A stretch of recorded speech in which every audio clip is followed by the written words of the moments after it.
The Fighting Lady is a documentary produced by the U.S. Navy and narrated by Lt.Robert Taylor USNR. Plot. The plot of the film revolves around the life of seamen on board an anonymous aircraft carrier. Because of wartime restrictions, the name of the aircraft carrier was disguised as the Fighting Lady, although she was later identified as US Yorktown. A few shots of aircraft landing were filmed aboard the Yorktown's sister ship US Ticonderoga. Frequently mentioned is the adage that war is 99% waiting. The first half or so of the film is taken up with examining the mundane details of life on board the aircraft carrier as she sails through the Panama Canal and into the Pacific Ocean, finally seeing action at Marcus Island.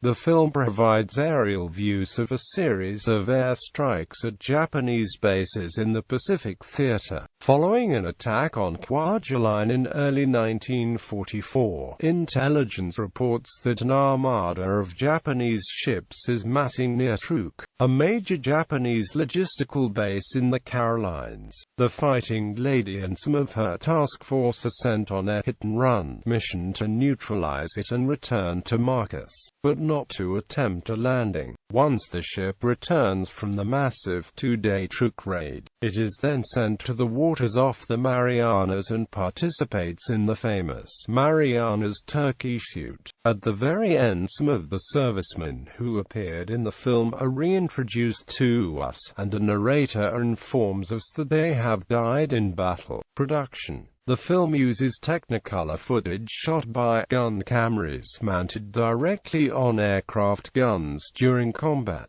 This gives a very realistic edge to the film, while the chronological following of the ship and crew mirror the experiences of the seamen who went from green recruits through the rigors of military life, battle, and, for some, death.